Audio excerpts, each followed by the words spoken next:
Welcome to Journey Through the Gate, Paranormal Portal Podcast, as we delve into the many questions and wonders brought on by the supernatural experience. What's on the other side of the gate? Let's find out together.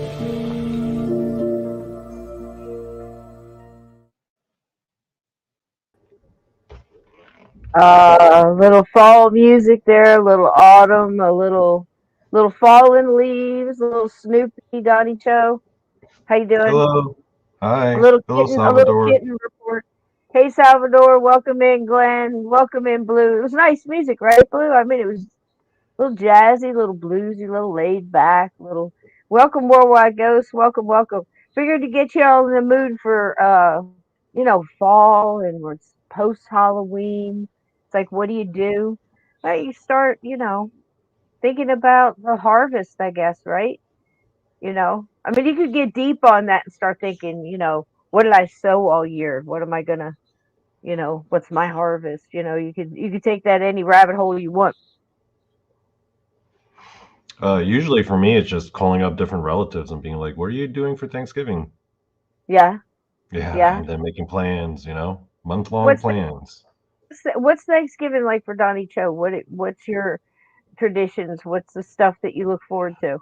Well, for me, every year Thanksgiving's been different. Like one year was spent with relatives, another year, like I was on a work trip and I spent it with friends, and another year, we go out to some public thing. So every year it's always been different for me.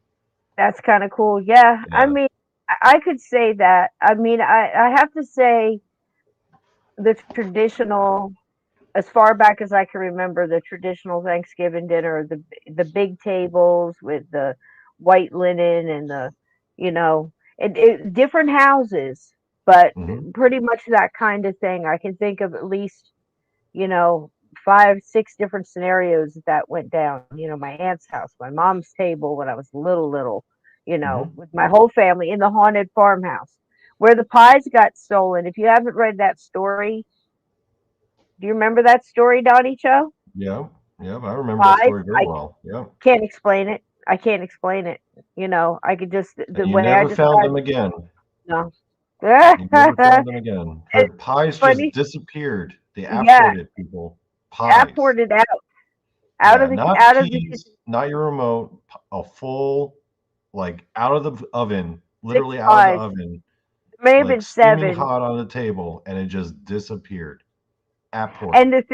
the thing was, is my sisters, to paint a sight picture, it would say like a broad brush, Donnie.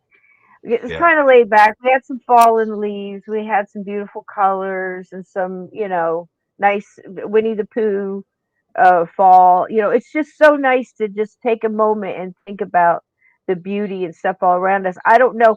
I saw on social media today that I don't think Gray will mind me saying this. It snowed at her house. She had a daggone blizzard. She's got pictures on her posted of it, and everything's covered in white, thick snow. It's not just a sprinkling. I mean, it's coming down out there. So I don't know what your fall looks like. I She's don't in know if Canada, right? yeah, I Oh, don't yeah. know if it's the leaves changing colors or if you're already getting snow or if what you're experiencing right now. But when I think of autumn, this is what I think of.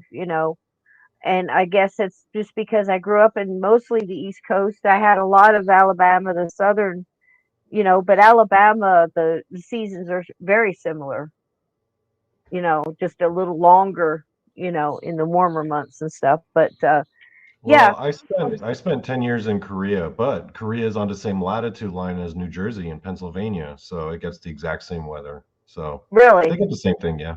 Changing the Yeah. color of the leaves and everything. Oh shoot, I'm sorry guys. I got off track. I was gonna tell you about the farmhouse. So it wasn't Thanksgiving. So it's a Thanksgiving ghost story. But I lived. For those who don't know, I lived in a. uh, From what I understand, it was almost 200 years old when we moved in, and that was in early 60s. And a farmhouse in Jackson, New Jersey, not far off of many battles and skirmishes during the Revolutionary War, all over and around. Battle of Monmouth, um, so many in that area.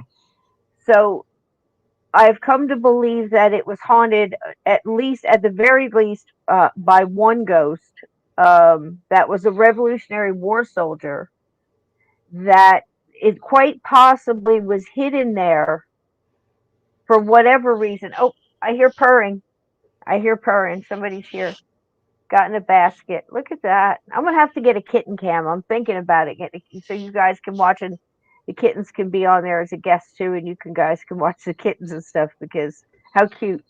I mean, it's too much, and it's almost selfish for me not to share. I thought, I love people that have that. I watch a guy that has a puppy cam, and and you got to watch this puppy grow. It was really something. But anyhow, so we're in this haunted house, and it's Thanksgiving, and I'm being given these little jobs of going back and forth, get the napkins, and it was the fabric napkins, and from where the dining room was and the kitchen, it was this old farmhouse with a big kitchen, and the kitchen had this picnic table. Oh, how about that, Gray? Look how big they got, right? They're beasts. They just eat all the time, like velociraptors, I swear. But they purr a lot too, so it makes up for it. So anyway, and I'm going back and forth, and there's pies cooling, and there were so many pies that my sisters made. Now that I think there was 5 women in the house at the time, 4 of my sisters, my mother, my brother, my dad, and whatever ghosts were there because there's more than one, I guarantee it.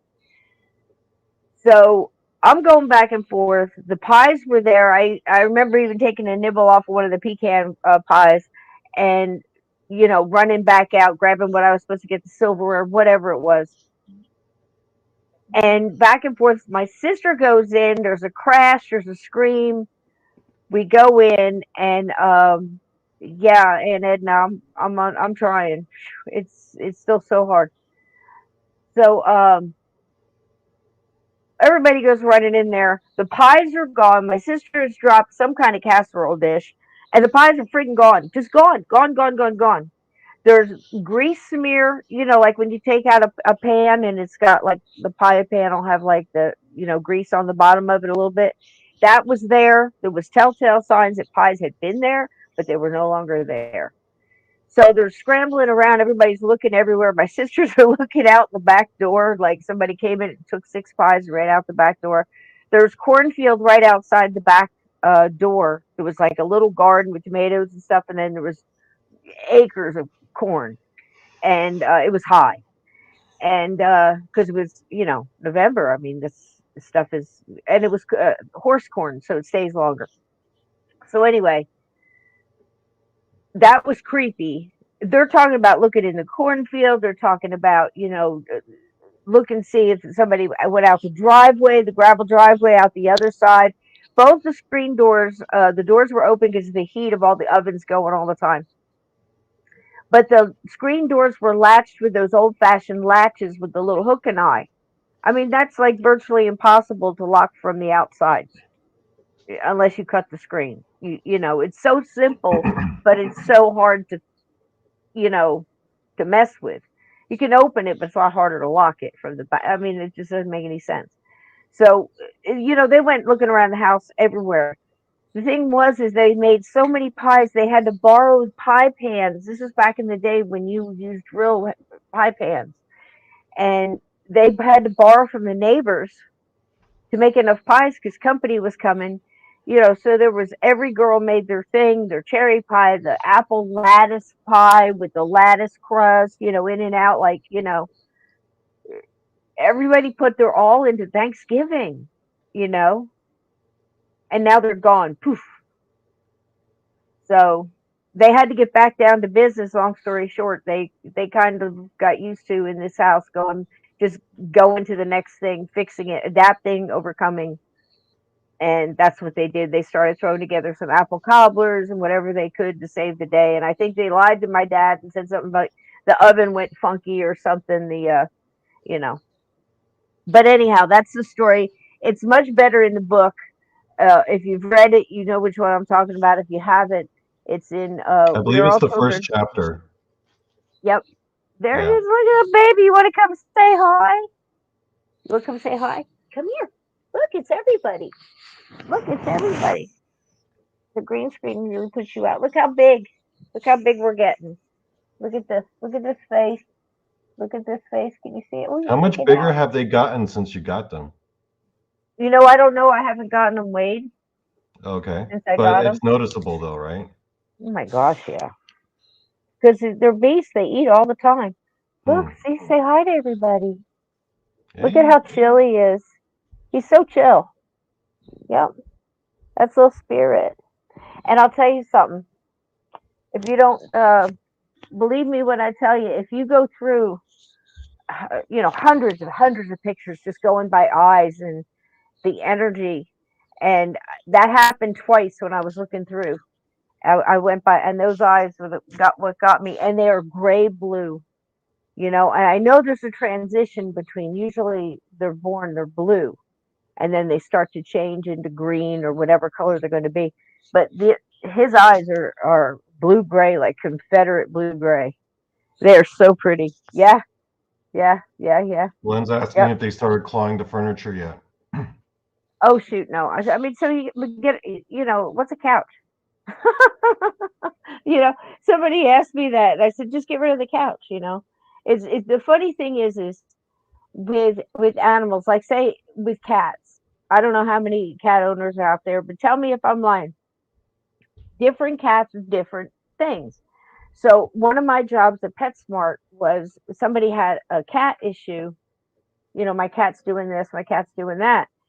And it's funny how secretive people are about their cat issues, even if they're coming to PetSmart to find out about them. So the cat's peeing on something, or the tearing up the couch, or so you go through all different things. But they'd say little stuff like, "I got him a scratcher. He doesn't use it."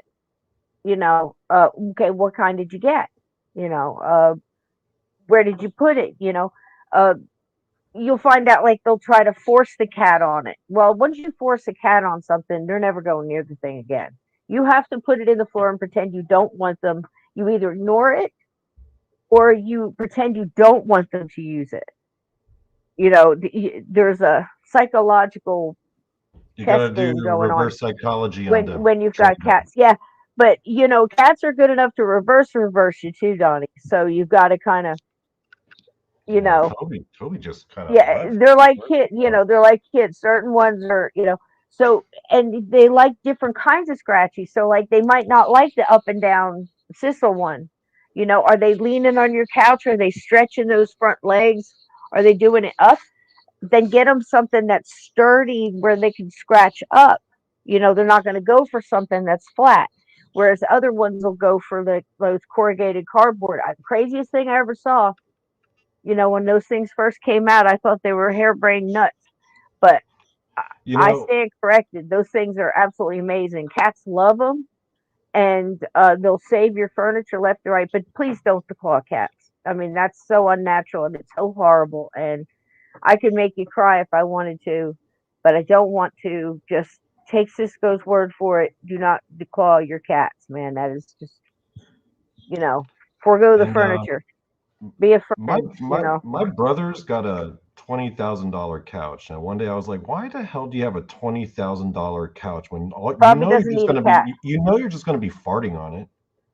He probably doesn't need a cat either, because See, here's the deal. Perfect example, Donnie. And I'm not ignoring your joke. I'm just moving past it. So, so the thing is if you have a $20,000 couch, it's probably the best idea. Don't get a cat or a dog, and then try to train them not to be a cat or a dog. Do you see what I mean? It's almost like relationships. You don't want He to get has a somebody and go, I'm going to totally change that person to be the person I want them to be. You don't he do that to, actually yeah. you know. I know Mhm. people that get the most rambunctious breed of dog and then try to train them to be in a crate all day and wonder Well, why he they does have have a social issues. rambunctious dog. He's got a big old Samoyed, but I mean, you and got to he's think. rambunctious. You got to think. But Get the get yeah, actually, get he's the pretty animal that well fits you best. trained. Yeah. He's actually pretty well trained to not mess with that couch. It's pretty impressive, actually. Well, that's amazing. But see, Yeah, the thing is when you get in any case, if you get an animal and you're trying to make them not be that animal, yeah, you're already up against the tide there. If you study the animal and try to understand the animal, and not only what their breed is like and what they've picked up from whatever breeds they've mixed with, and then their personality, then you're halfway through the battle. If you have to forego a couch or you have to throw something over a couch to stop your anger towards that animal, if that's the deal, then do it. But you have to understand why the animal's doing what they're doing and then try to find an alternative. you know you got to love them through it. It's just like having kids that might have a learning disability or whatever. You got to love them through it. You know what I'm saying. hmm You can try to work with it. It's like swimming in. You ever get stuck in the ocean? If you fight against everything, you're going to wind up exhausted and losing the battle, guaranteed. Eventually, hmm everybody eventually gives out.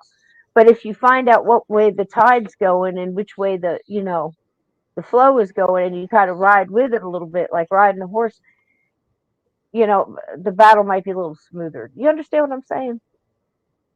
yeah. None of this, again, has anything to do with Sir Arthur Conan Doyle or the Connolly fairies or hoaxes or anything else. But it's lovely conversation nonetheless. I think you know, Plus, we and got a little time to I'm kill, right? We got surrounded time to by kill. kittens. So here's the deal. I didn't want to say open up by saying, and I wasn't sure if Steve was going to make it tonight. That's why I didn't put him in the episode art. He's just not feeling well. He's fine. But a little under the weather. Take the time, of course, and get better. And but he's fine, and so Donnie stepped in here last minute. Wrist in a sling. Is it Donnie? Is it? Are you? Do you have it on ice? What's going? I was icing it. I mean, if I'm not like So he's actually actively convalescing using over it, there. it's okay. It's just, you know what it is, Cisco? I figured it out. If I'm to be totally honest, since I've been getting a little bit more busier on social media and on these chat rooms, I've been like carrying my phone in my hand all day and like typing with my phone, like just carrying it awkwardly all day. And then like last week I started playing video games again, and then I think those two together kind of contributed to my current state of carpal tunnel. I think it's off. I think we should. I think you should take what I told you to take when you were doing the dentist thing. Yeah, You trusted me then. yeah, Let's just yeah. go ahead. Yeah, I I'm just gotta find it. I was looking for it this morning. far as reviews go, and as far as having some positive to go on, it worked Yeah, once. Chances are it's going to work again. So let's go that route. yeah, And also, the topical cream I gave you, yeah. sent a I picture. gotta find that cream. You had to go by the name. That's what the company that makes it. I don't know if there's another one, but it has to be that balanced. I sent the Yeah, same stuff to a couple of people here in the chat. That I think cream is Edna's. worth its weight in gold. It's not cheap. I think it was like 28 bucks for that Oh, little canister. But you use a small amount of it, and I mean, I've had to go work holidays like Valentine's, and my knuckles, floral design all day long. Oh, geez. And I'd actually take it the night before and rub it into my knuckles and put white, paper tape over top of it, or you put on Mhm. gloves. Yeah. And the next morning, no swelling, no nothing. And I'll put it on at work or whatever. It's just like smells minty, not as Hmm. strong as Bengay, but kind of like Tiger Balm, but a Yeah. little less. Lindsay says you can't find it in Canada, and I like Aunt Edna's advice. I should follow that. You have to keep it immobilized for a few days, Donnie, or you'll just keep re-injuring it. That's true Yeah, I think too. you're right. I was tempted to actually play Not tonight, but wrong. I'm like, I think Aunt Edna's right. She's not wrong. Yeah. You know. Mm-mm. And it wouldn't hurt to get a small brace and and something else. I don't know what you have in your cabin, if you have peppermint or wintergreen or I don't know what you got in the house. Hmm. You have mullein growing in your yard, because take a couple leaves of mullein. It looks like lamb's ear almost. It grows Hmm. wild in the south. I don't know what you have where you are, um, but it's not hard to get either. Sometimes you can get it in mullein tea bags, and you can use those. Hmm. You just use that as the poultice, and you take, like, say you got a couple of mullein tea Yeah. bags if you don't have it growing in your yard, Hmm. and you take a small amount of hot water, maybe a half a cup, on a couple tea bags, and then you soak like a gauze or washcloth or whatever in that warm tea. Put the tea bags right on your wrist where it hurts, and wrap it in that rag, and Yeah. then wrap that with something else and go to sleep like that. Hmm. Half the pain will be gone in the morning. Mullein is incredible for sprains and strains and tennis elbow, and goes way back. Hmm. Chinese and Native American culture. I mean, that stuff is just the bomb. Been a lot of sprained ankles in being with a construction crew and having my sons Well, involved in it, my I'll brother-in-law, I'll my husband, my father-in-law. I'll look for some mullein and then see how I can find some, and then you'll help me out with like You have applying it. And any nature, even organic aisle in the grocery store. If you go over to the teas, there's this uh-huh. box. I forget the name of the tea. Maybe the chat knows.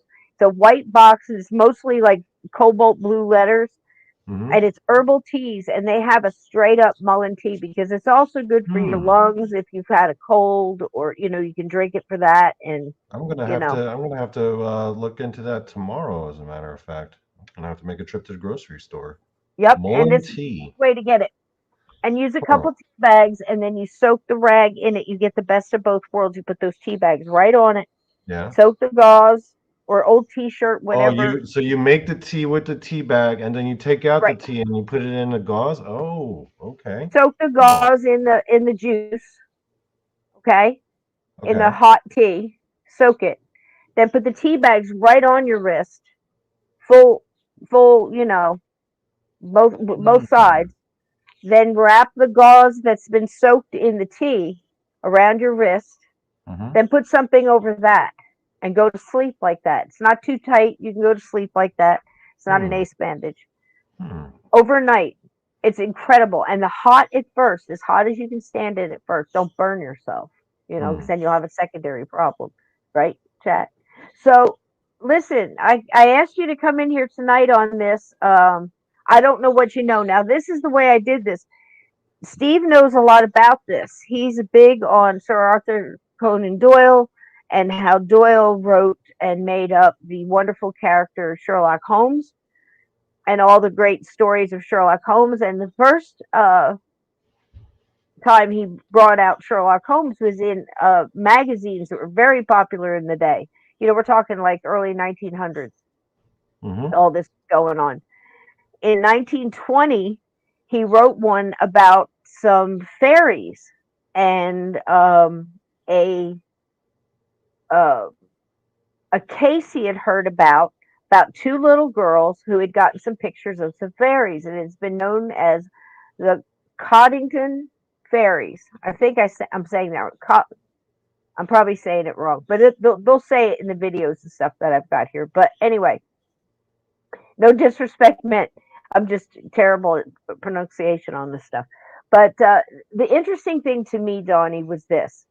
Here's this man, Sir Arthur Conan Doyle, and he's written this fantastic character of Sherlock Holmes. and Sherlock Holmes is such an intellectual, methodical, um, you know, he's more than a detective. He's deciphers, multiple layers of things, and he sees things that we would overlook 1,000 times. You know, such as the way a man shaves. One might be, one side might be a little rough, more rough than the other.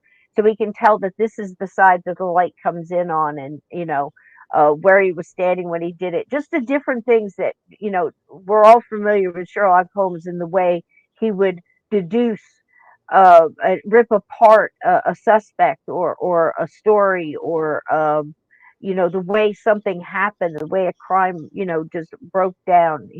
Quite amazing. And the man that created that is Sir Arthur Conan Doyle. Mhm. And he got extremely interested in spiritualism, was very big in advocate for spiritualism, and seen so in the the whole spiritualism movement. He's still held in high regard. So he's involved in all of this, yet he is undoubtedly duped or tricked by some fairies and two little girls, despite a series of events that you would think at any point in time this whole thing should have just fell apart, but it didn't. And it kept growing and snowballing until somebody like Sir Arthur Conan Doyle walks in, and all of these different people have said, "Oh yeah, this is." Everybody was afraid to say it was fake, or were they? It was really quite the thing. Now, had you heard anything about this, Donnie? Mm, the picture looks familiar, but in detail, Yeah. no. I didn't hear anything about this, or I haven't heard anything about this. Well, I've got a couple of little videos. Now, one of them is an actual interview with Sir Arthur Conan Doyle. I think it was around 1928. But there's a couple of other things. The young girls, go ahead, Donnie, and tell me what you know about Sherlock Holmes off the top of your head. If you had to describe what you know, you may not know, ever heard one of the stories or saw one of the movies or I know mean, I've anything seen the about the I've character. seen the movies. I've not watched the show that everyone keeps raving about with Benedict Cumberbatch. I don't like Um, it. I don't you like don't the like it? way he treats Watson as a complete turnoff to me. So I'm trying to upload Um, the. Yep, good, I got it. in terms of original stories, no, I haven't read any of the original stories. And I also was into House MD, and then I learned that House MD is actually based off Sherlock Holmes, except he's like the medical version of it. Yep. Um, Here's one right here. Blue's got it right here. This is it right here. This is why we love Sherlock. When you have eliminated the impossible, whatever remains, however improbable, must be the truth. Sherlock Holmes. Still true to this day. And the man who wrote those words, Sir Arthur Conan Doyle, fell hook, line, and sinker for some of the craziest pictures I remember seeing since I was a little girl in Ripley's Believe It or Not, in Fate magazine, in all the Fortean stuff that was out, you know. And it was such a strange thing, and it still is to this day. Is you look at these pictures and you think, surely to God, people know that this is fake. You can mm, see the cutouts. You well, can see it. You can see it. But the thing was, is there was people back then, much like around fine art now, like if you go to a museum, and I know I've talked about this before, you walk in and you know what you're looking at is complete shit. And people are standing around go, oh, but the texture, and oh, no, this is a bunch of crap. My cat could do this, you know. But the people are afraid to not get it, to not be in the know, to not be able to notice the art. So they go with the flow. You know, you can't tell me that isn't true. It's true in every genre of artists, and you can imagine. Well, you also have to consider the factor that this is like what, early 1900s this took place? Yes. Yep. Well, back then, people weren't as accustomed to looking at photographs in general. This Like, is they're true. not like it is today where we're like inundated Honest by point. photographs and Photoshop. Like back then, like, An honest point. they're But not used to, they're not looking at photographs every day. So they're not even used to like anything that they're not aware of what should look fake or what should look real because they're just simply not used to looking at photographs like we are. absolutely true. That is a great point. Now, this is the little girls here. This is them. This is Elsie Wright and Frances Griffith. Yeah, they Um, do look real fake, don't they? uh, this is this is what I'm saying, and I have more of it. But the basic breakdown of the story, and the whole point of tonight was again, and again, I thank Donnie for being here. I left a lot of the meat on the bone for Steve because I know Steve is very much into Sir Arthur Conan Doyle and this story and Sherlock Holmes, and he can name off the different stories, the woman in green, all the different stories. How did the Baskervilles, just it's a fantastic character with great movies, and a lot of short stories, and some long main ones that he wrote on this character. So to the point of even when he tried to kill him off, Sir Arthur Conan Doyle's mother hounded him until he brought him back to life again because he said you cannot kill him off. So a very beloved character to this day. And to think that this guy fell for um the story on the little girls and everything, but it was the way it broke down that was so interesting to me, and how people, the minute it was like the story was killed as a fake, people would kick it back into life again, you know and I'm wondering if he did get caught up in the spiritualism, the possibility of the what if, you know um more than it being logical. Do you see what I'm saying? Because he really had a lot of hope, and if you listen to a He couple, wanted it to be real. yes, there you go. And I Yeah, think that's perfectly said. he He wanted wanted it to to be real. believe. He So wanted to many of the believe. people did, Yeah. and what I did was I captured a couple of their words themselves. I have Elise here and Francis themselves, their voices and audio, and describing a bit about what it was like to be them from their side. What they did was, the story loosely goes, their father was a bit of a photographer. This was a young girl, 16, and her little cousin, age 9. And they had some other friends. They had kittens in the basket. It's so cute. So they used to go in the back part of their property during the summers they were together, and they would get in trouble for coming back wet shoes for going in this creek and playing around in this waterfall.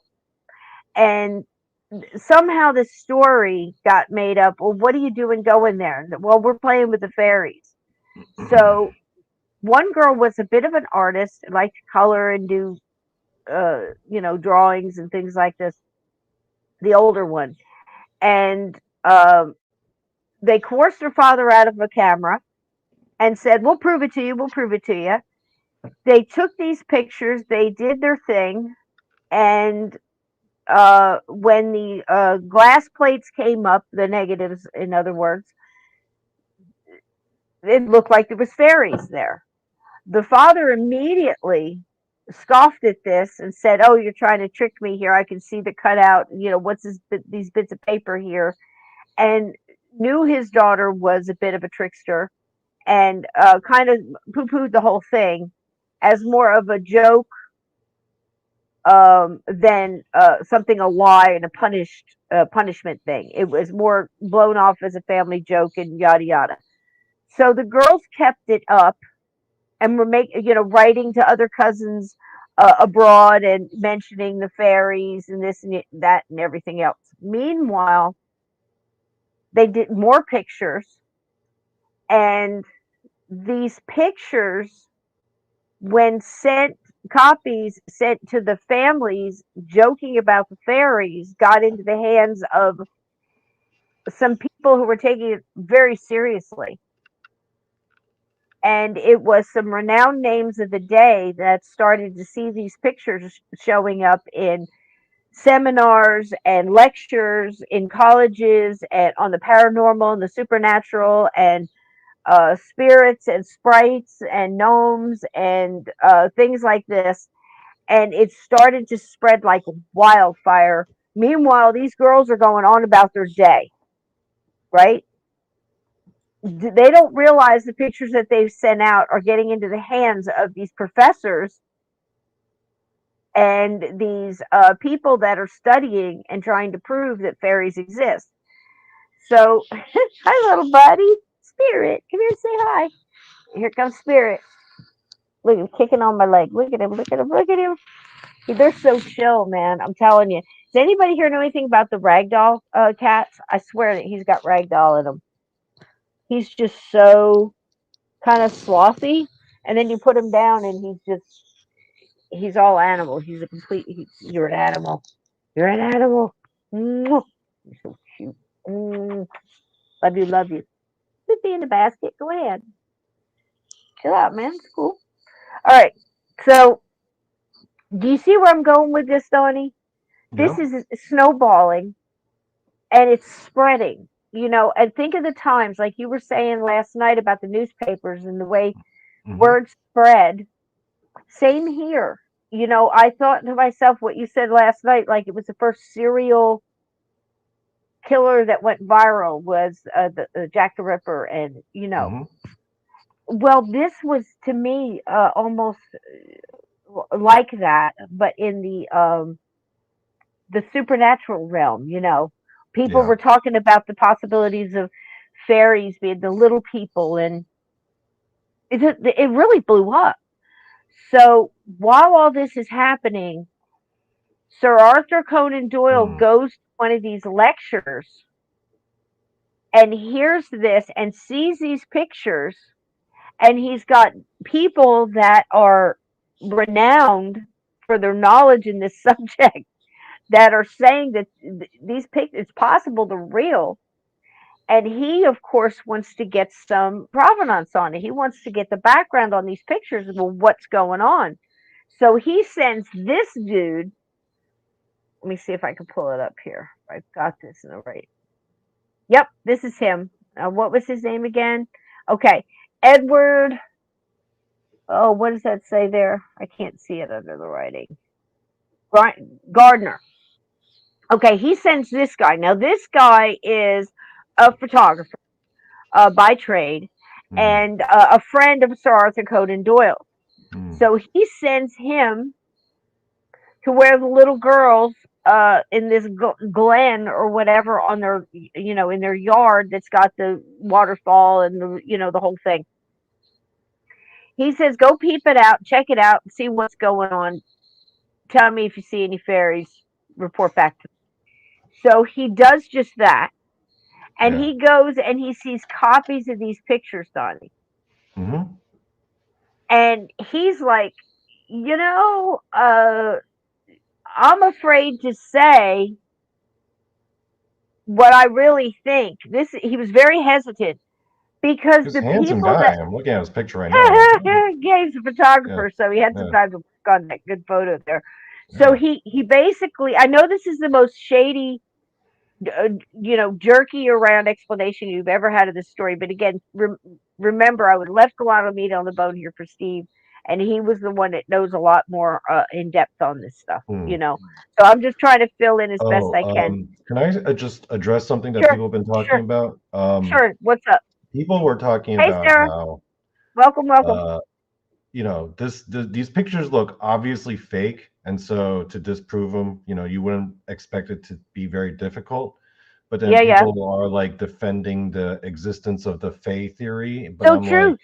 but I'm like, that's a slippery slope because Yeah, just because you disprove this one piece, that doesn't mean Fae right. don't exist. Well, It here's the just means deal. this one photo is false, Right, They and did the that's same thing with they did the same thing with Loch Ness Monster, right? yeah. They Because did. there was that iconic photo of the Loch Ness Monster, and Yeah, they debunked that. So then people assumed, oh, Loch Ness Monster doesn't exist. No, there's right. been And the eyewitness accounts Bigfoot of people stuff. seeing it outside of the water, like crossing the road. The Bigfoot stuff, all of it. It's the Yeah, same. And the reason it keeps making this cycle is because human beings are repetitive creatures.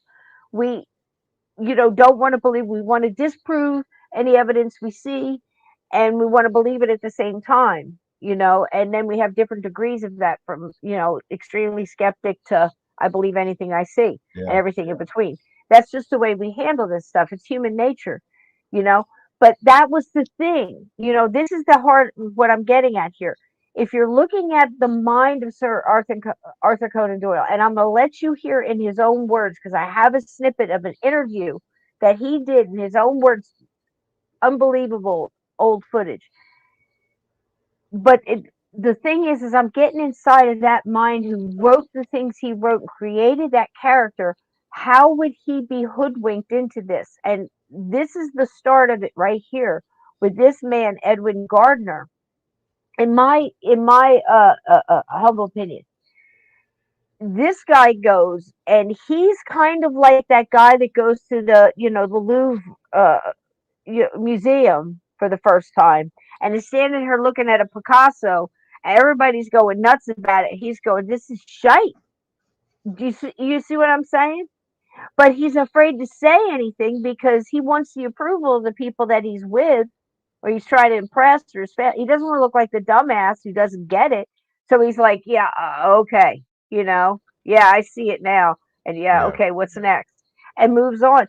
This guy is afraid to say, "I think it's shit," because too many people, you know, preceded him with a name in in these categories of supernatural, paranormal, parapsychology, uh, scientists, other photographers he sees as mentors have said and put their approval on these pictures, secretly. It's not like this whole thing was all at once and everybody was communicating with each other.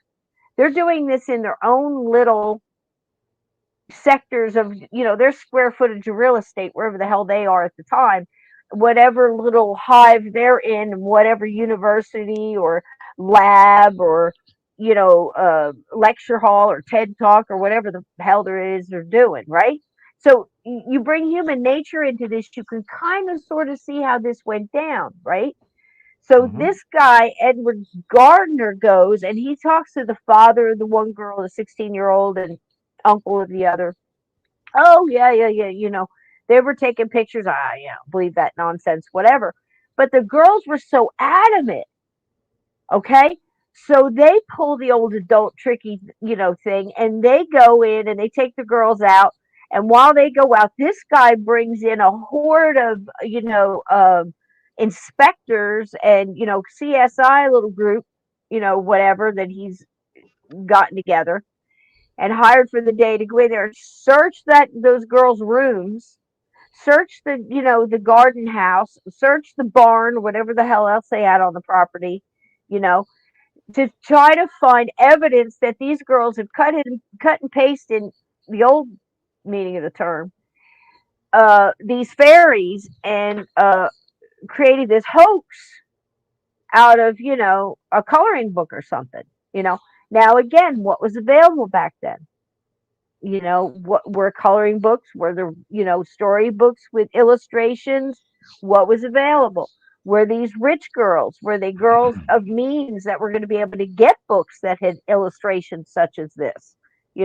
Coloring books and things like that were not offered, to the less fortunate, I assure you. Again, think of the times we're talking about. But these girls did seem to be of some means. The dad was a photographer, well to do enough to be flitting around taking pictures and stuff. So you got a little time on your hands. You must have some money. And plus, they seemed to had time to go out here and play in this, creek with cameras at their age. So they must have been doing pretty good. But anyway, you could kind of see the human nature of this. This guy's got a whole crew of people in there tossing beds, going through the drawers, going through storybooks and looking for, anything, you know, um, evidence that they've cut these things out of, a coloring book or a picture book or anything. Nothing was found. Nothing. So what's really going on here? The girls are saying it's true. There's fairies, that they didn't hoax it. This guy's afraid to say he thinks it's a hoax, but he's being kind of standoffish about it because he doesn't want to be made a fool in front of everybody who's already said that they think it's true. So he says So something wait, is along he this like line. afraid of like going against Sir Arthur Conan Doyle? Is that what it was? Well, Sir Arthur Conan at this point wasn't all in yet, Donnie. He's Oh, hired, basically gotten this guy hired, whatever, made a deal with whatever to hmm, send him ahead. Go see what's hmm, going on over there. hmm. So he comes back. He's kind of afraid to go all in and go, this is complete bullshit because of all the people that have said it's true so far. He's not going to be the one to stand up and go against the grain here. So Hmm. he says, he comes back. This is part of his report back. This photograph is the best of its kind, I should think, anywhere. Now, what does that exactly mean? This photograph is the best of its kind, I should think, anywhere. Yeah, that can Well, mean anything. that's kind of vague, man. He's Yeah, kind of, it's you pretty see where I'm vague. coming from? Oh, yeah, He's I see kind of, that diplomatic language. He's not like kind of, committing he's to it. kind of, okay, I'm going to Yeah. report back. I got to say something, Well, it's a pretty picture. but I'm That's going to all give I you can some say about it. word salad here. Yeah, Yeah, I'm going to give you some word salad.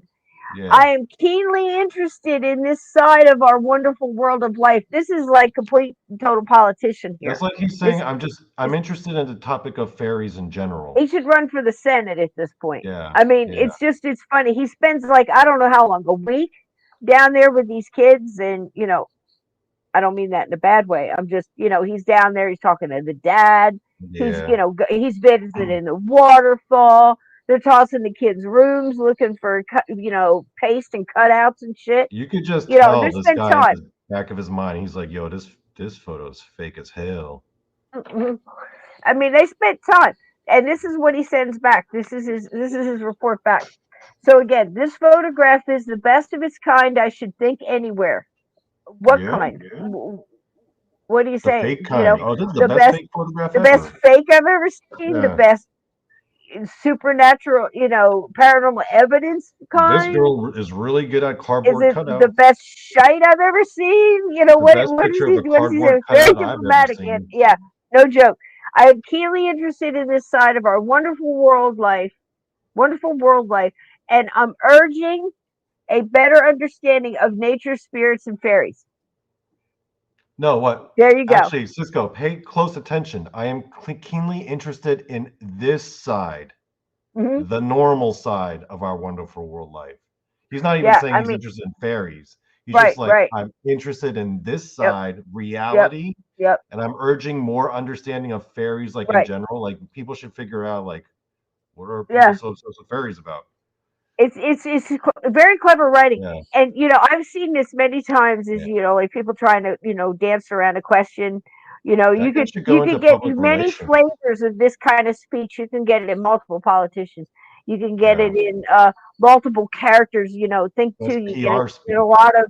a lot of organized crime characters and things like that, where they're interrogated and they're dancing around a question, Yeah. or you learned the smart ones do. I always taught my kids. This is funny, but I was like, I must have how they survived me as a mom. I swear to God, I don't know. But I used to tell my kids, I used to train them, you little shit, don't answer more than you've been asked, you know? And I would test them on it. You know, we'd be riding in the car, they're minding their own business, doing their own thing. And I'm going, hey, you know what time it is? And my son would go, yeah, it's 4:10. I'm like, God, don't, and I pop them, you know. I said, what do you mean? I said, you're answering more. What's the answer to that question? I'm going to ask you again. And then they'd think and they'd know what I was doing. And I said, do you know what time it is? Yes. You know what I mean? But this is that's you know a bigger format. Never give more information than you've been asked. You know what I mean? You don't offer up anything, and that's what this guy is doing. He spent all that time. I thought it was fabulous. He sent back this vague word salad thing. You know. Anyhow, it was enough for Sir Conan Doyle. You know, to go hog crazy. This guy, I think, he just had this extreme love for the possibility of communication with the dead, the possibility of the afterlife, magic. Um, yeah, I'm telling you, Ted, that's you know the things I did to my kids. I swear to God, yeah, and I mean the best way. You know, I mean, but you know, it makes me think. My son was playing baseball. I tried to catch every game, and I'm standing there at the fence, and I'm like right behind the coach. And he goes up, and I forget exactly what play it was, but he's up at bat, and he hits it, and he's dodging all this stuff, and he goes in to pull in some, you know, his home run and another one. And the coach asked him, he goes, "Man, you got cat-like reflexes? Where the hell did you get that from?" He goes, "From my mom."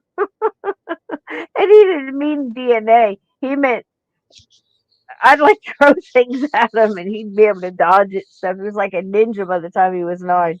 Anyway, can't parent that way anymore.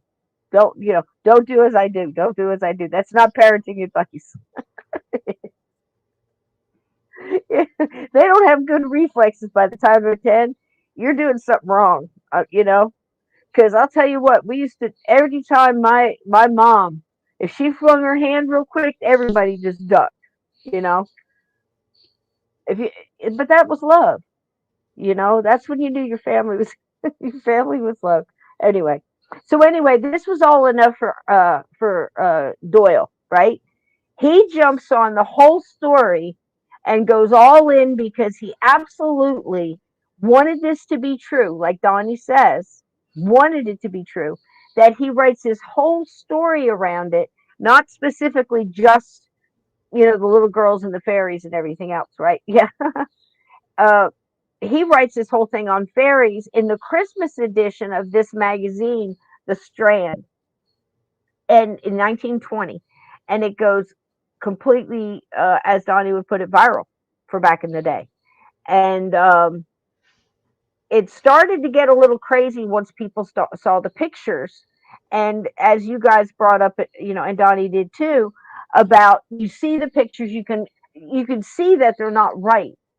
There's something wrong, even taking into consideration people weren't used to seeing pictures like Donnie said back in the day. You could still, come on, I mean, it's a little off, right? So now people are starting to write about that. Doyle wrote about it, and more eyes on. So it's getting bigger and bigger, snowballing, right, Donnie? Yep. So Doyle says, fine, I'm going to have these things verified, sends it to George Eastman of Eastman Kodak, the film aficionados of the day. Kodak, still a huge name to this day. Then it was the name. Okay, so Doyle knows a few people, got a good name. He's throw around a little weight. He's had his little CSI guy go in there, his gardener, his little inspector go in there and talk to the kids and the family and everything else. Sends another camera in there meanwhile and tells the girls to go take more pictures. They each get a camera now from this gardener guy because they're so excited. He was so excited that Doyle was excited that he proceeds further, get more pictures. Meanwhile, they send the originals to George Eastman of Eastman Kodak. He, being equally the politician and, you know, and word wizard that the other guy was, he sends back a message that basically says the same thing. I see no um, malice of trickery. There appears to be no cutouts. Um, you know, there appears to be movement with the waterfall and the wings of the fairies. Um, we cannot see from our vantage point, film wise, that the film or the plates and negatives were tampered with. Yet still, they could be fake. I mean, he's honest. It was a pretty honest Yeah, answer. Pretty that's honest basically and fair, if you ask how he me. worded it. Yeah. So Doyle Hello, Jilly Dude. again takes this as a win, right? And Doyle runs further on with it and doubles down, and he's starts going out and putting up the pictures and saying that they're real, and this gives proof that there are such things as fairies, and that spiritualism is works all that in, and nature and nymphs and genies and the whole ball of wax, seances, table tipping, soup to nuts, right? So he's promoting all that, and it's big, boy, it's big, it's as big as like Scientology and stuff is today. I'm bigger, you know because now everybody's coming out of the woodwork and talking about this and looking at these pictures, and they're given their reason. Like Donnie said, we want to believe so much, we have a reason to counteract your reason for not believing it. So there's a lot of discussion back and forth. And I mean, it really was big. So Doyle comes out and he says he's got to come out and make a statement on the whole thing. And he says, if I am myself asked whether I consider the case to be absolutely and finally proved, I should answer that in order to remove the last faint shadow of doubt, I should wish to see the result repeated before a disinterested witness. So basically, he starts leaning back. Oh, there's the babies. I had to throw in a picture of the babies. This is them right before the show. Look, do they look happy? Do they look happy? And I'm so glad I got brothers, because they do something that's so cool. And like I said, look to nature. As they're walking down the hallway, if they pass each other, they don't like move out of each other's way. They bang into each other. They headbutt as they walk by each other, like you see in like the Lion King or something, when they're walking by and they just kind of lean into each other and rub against each other and keep on walking. They don't miss a beat. They just bang into each other like, "Hello, man, how you doing?" You know, it's really really cool. So there they are. I just thought that'd make you smile. So a little kitten time. So Doyle, that's what's happening. He doubles down now. He's got a little extra hope. If there's a statement like that, he hung on to the hope side of it and used it as a positive in his lectures. It's getting bigger and bigger. Then he puts out a statement. I'd like to see it duplicated before I said definitively whether or not it's true or not. So meanwhile, the little girls, they get more pictures. They eventually come out as years go on that one died and swore that one of the pictures was real and the other three were fake. They both came out and told how they did it with hat pins and cut them out of, the girl drew them out of books. They have matched up a book that was popular then that somebody of their class would have been able to afford for children in that era, and it was an exact match for two of the fairies that were in the pictures. So an obvious copy, and that'd be the only way they could have gotten something like that. They didn't have access, like libraries and stuff like we do, and things like that. It just made sense for the Hmm. time. So there you go. I'm gonna play this one of the a little bit of the ladies talking about it, and a little bit of Doyle. And I thought it'd be cool to hear from Doyle's mouth, because I think once you listen to him and his words and the way he talks about spiritualism, his hope, the way he leans towards it, or the reason he believes in it, I think you could see how this whole thing snowballed. And also remember that it didn't I'd be kind. destroy him. Hi, be kind. It didn't destroy him. It definitely tried to take him out, credibility wise and everything else. But he still stood through the whole thing, and he is still well renowned in, like I said, the spiritualism movement as well as the community. I mean, he's held up there as a mentor for the whole thing. And he really held his ground. And I think Donnie hit the nail on the head when he said people wanted to believe it. And in one of these videos, I forget which one it is, one of these girls says the same thing.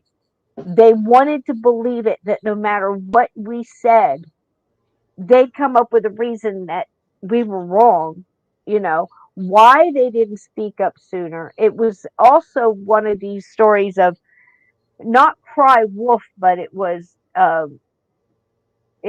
so big so fast. It was like a bad after school special or something, where the kid told this lie and it just blew up so quick before they knew it. Because remember, they did take the pictures and say these are real and go down to the local news station. They had, amongst their family, sent them out. Then they sent them to people and showed them to people who got interested and took off in their own directions, kind of like the way a virus spread. You know Cisco, what can I'm I tell saying? you a quick example Sure, of something recently that happened that sure. is very similar to this? Hmm? That remember when Marlon Brando was up to receive that Oscar, he had that Native American lady come out and Yeah, speak out she's not against even like Native American. yeah, and then like after she Yeah. passed away, her sisters came out and said, "Yo, she wasn't even Native American; she was Mexican." Hmm. But she Yep. had to keep that image going till her dying Absolutely day. true. Yeah. Yeah. That's a good example. And that was a big story too. And if you were there, that was like one of the first time in the Oscars was ever used to make a stand and a statement.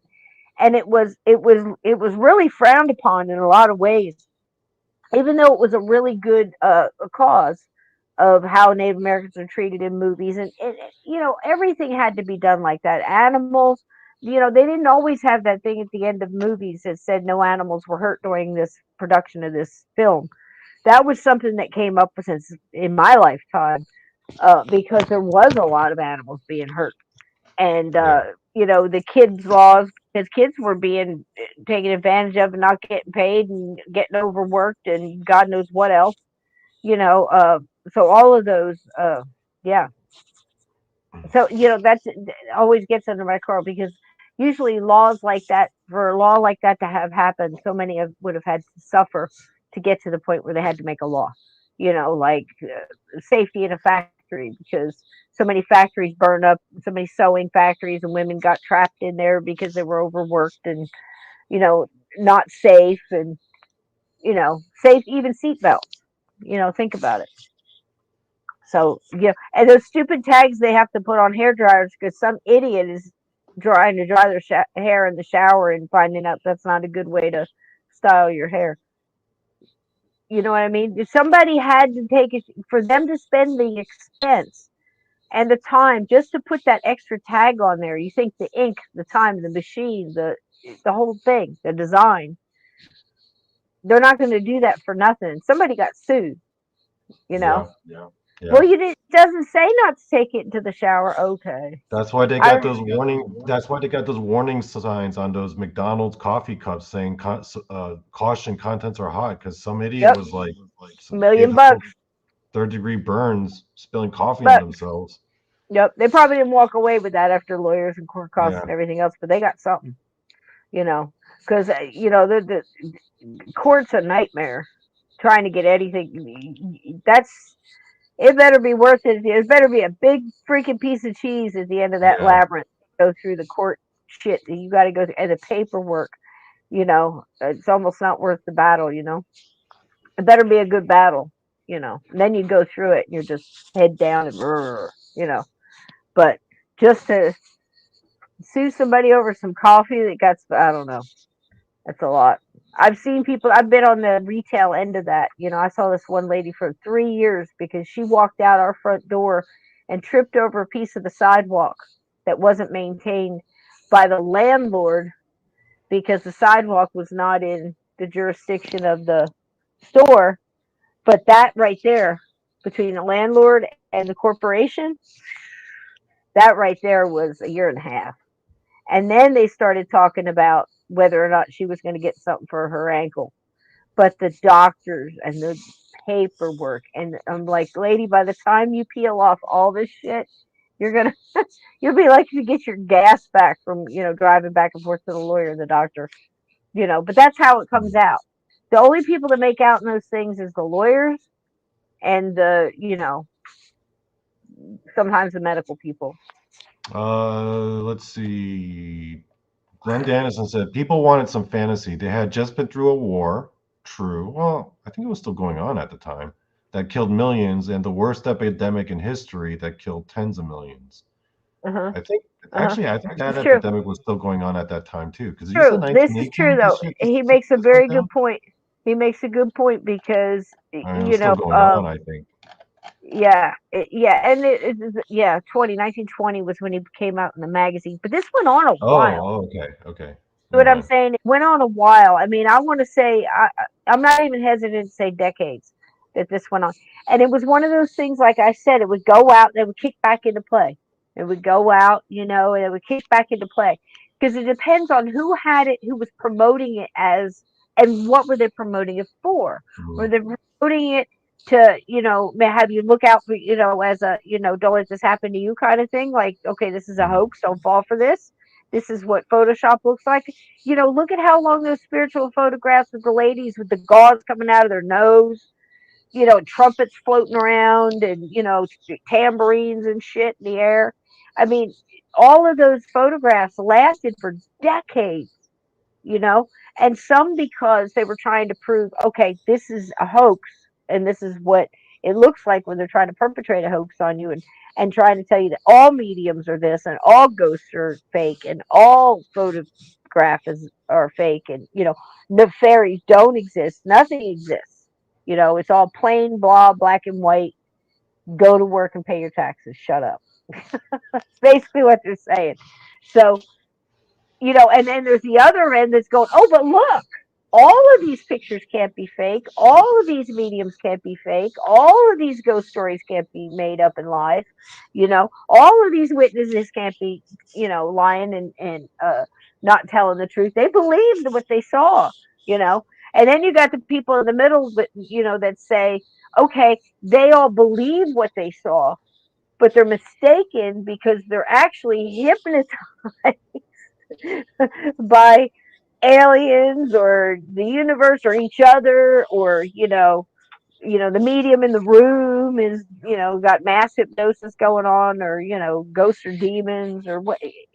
You've got all the stories and all the different layouts, but that's why I'm saying it's possible to be this off the chain intelligent to write the amount of stuff he wrote, and as a a semi author, I can speak for that. It takes some chutzpah, to be able to put words on paper and have the other person, the reader, see what you're seeing. It's the same as designing something, a piece of jewelry for someone, or a house, or there's a certain amount of spirit involved in that, and being able to lay it down like that. It's possible for somebody that intelligent, of that ilk, to be taken in by something so obviously a hoax because of mass hope, and also a bit of fear, Donnie, of not being Mhm. accepted, having an unpopular opinion on something, in your class, or afraid to be wrong, in other words. You know what I mean? And probably Yeah. afraid of the alternative, because does it mean that if they prove that these photographs are fake, does that mean the fairies don't exist? Do you see what I'm putting down? Like some people would feel that way. If we're proving this ghost photo to be a fake, does that one more, check mark for the ghosts don't exist side Mhm. of the argument? Do you see what I mean? There's got to be that. It has to be batting around in the, in the conversations in the minds of these people that are involved. Because there's that one guy, Gardner, is going down there with his suit. Couldn't have been an easy trip.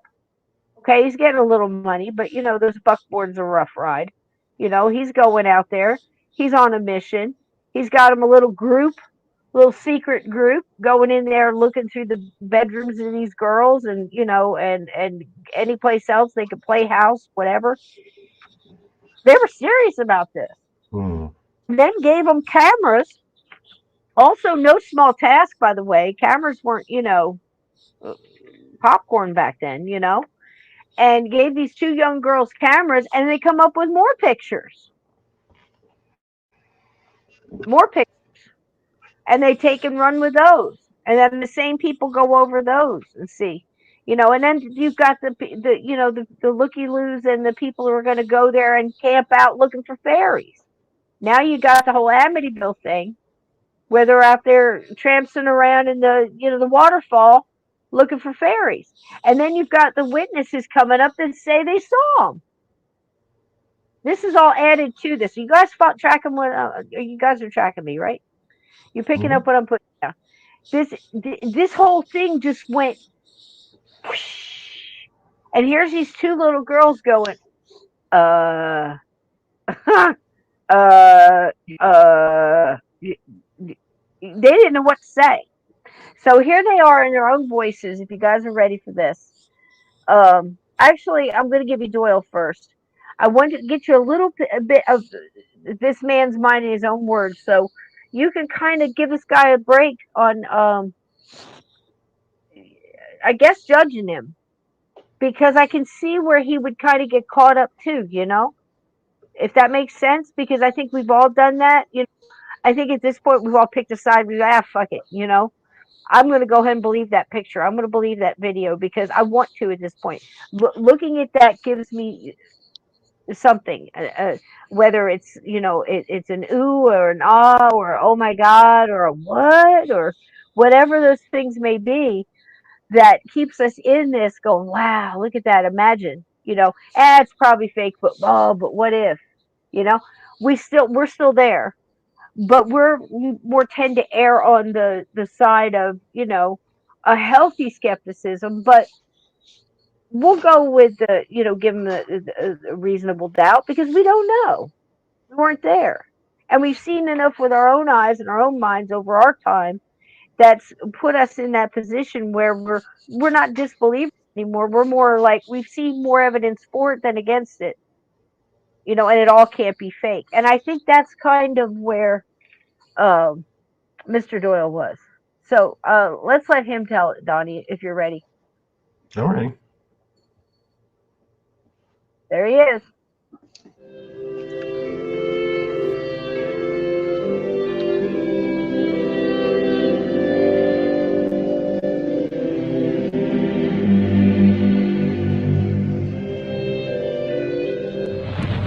Ollie, good old boy then.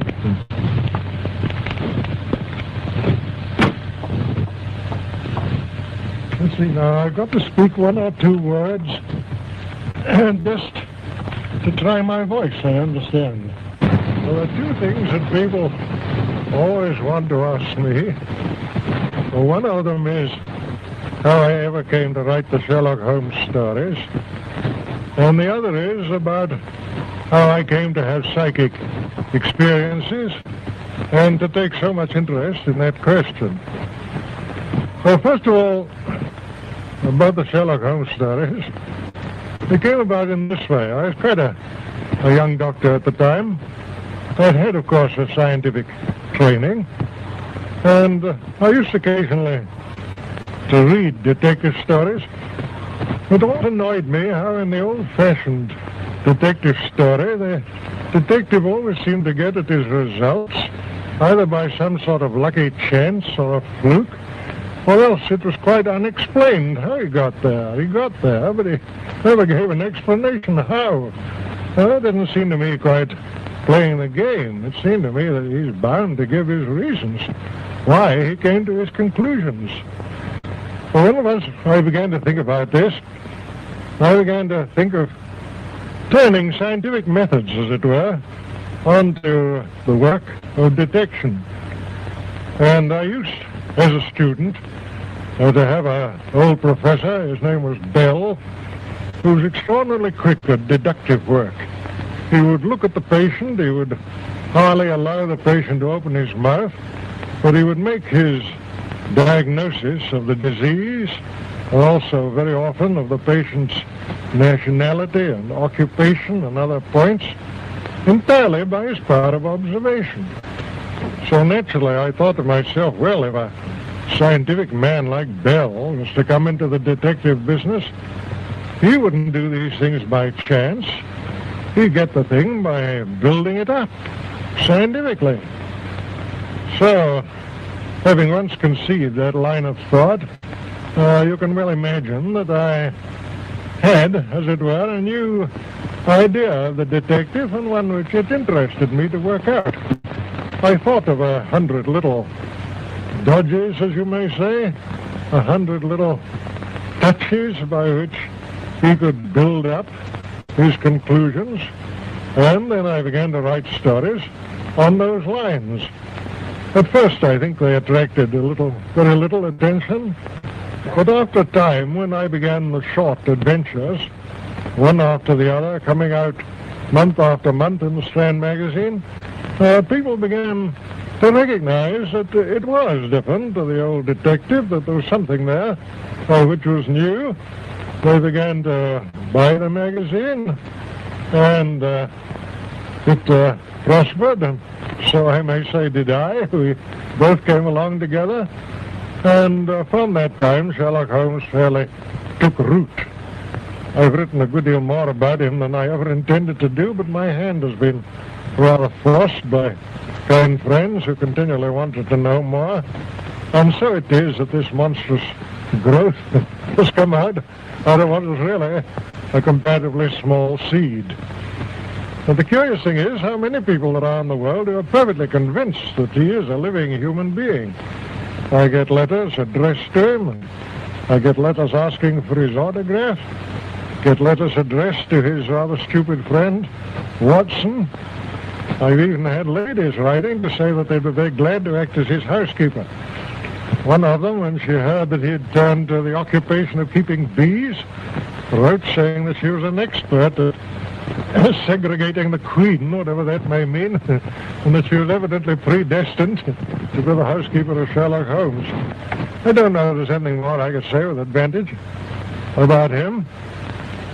But on the other point, which is to me, of course, a very much more serious one, on the question of my taking up this psychic matter, curiously enough, my first experiences in that direction were just about the time when Sherlock Holmes was being built up in my mind. That would be about the year 1886 and 1887. So nobody can say that I formed my opinions on psychic matters very hastily. It's just 41 years now since I wrote a signed article upon the subject, which appeared in a magazine called Light, so that I put myself on record. During these 41 years, I never lost any opportunity of reading, of studying, and of experimenting on this matter. People ask me, will I write any more Sherlock Holmes stories? I certainly don't think it's at all probable. But as I grow older, the psychic subject always grows in intensity, and one becomes more earnest upon it, and I should think that my few remaining years will probably be devoted much more in that direction than in the direction of literature. Nonetheless, of course, I haven't abandoned writing. One has to earn one's living, but my principal thoughts are that I should extend, if I can, that knowledge which I have on psychic matters and spread it as far as I can to those who have been less fortunate. But don't for one moment suppose that I'm taking it upon myself to say that I am the inventor of spiritualism, or that I am even the principal exponent of it. There are many great mediums, many great psychical researchers, investigators of all sorts. All that I can do is to be a gramophone on the subject, to go about, to meet people face to face, to try and make them understand that this thing is not the foolish thing which is so often represented, but that it really is a great philosophy, and, as I think, the basis of all religious improvement in the future of the human race. I suppose I've said with more mediums, good and bad and indifferent, than perhaps any living being. Anyhow, a larger variety, because I've traveled so much all over the world, and wherever I've gone, either in Australia, America, or South Africa, the best that there was to be had in that direction was put at my disposal. Therefore, when people come along and contradict me, who have had no experience at all, read little, and perhaps never been to a seance, you can imagine that I don't take their opposition very seriously. When I talk on this subject, I'm not talking about what I believe. I'm not talking about what I think. I'm talking about what I know. There's an enormous difference, believe me, between believing a thing and knowing a thing. I'm talking about things that I've handled, that I've seen, that I've heard with my own ears. And I always mind you in the presence of witnesses. I never risk hallucination. I usually, in most of my experiments, have had 6, 8, or 10 witnesses, all of whom have seen and heard the same things that I have done. Gradually, I became more and more convinced on the matter as I studied year in, year out. But it was only in the time of the war, when all these splendid young fellows were disappearing from our view, the whole world was saying, well, what's become of them? Where are they? What are they doing now? Have they dissipated into nothing? Or are they still the grand fellows that we used to know? It was only at that time that I realized the overpowering importance to the human race of knowing more about this matter. Then it was that I flung myself more earnestly into it, and that I felt the highest purpose that I could possibly devote the remainder of my life to was trying to bring across to other people something of that knowledge and assurance which I had acquired myself. Certainly the results have justified me. I'm quite sure I could fill a room of my house with the letters that I've received from people telling me of the consolation which my writings on this subject and my lectures on this subject have given to them. How they have once more heard the sound of a vanished voice and felt the touch of the vanished hand.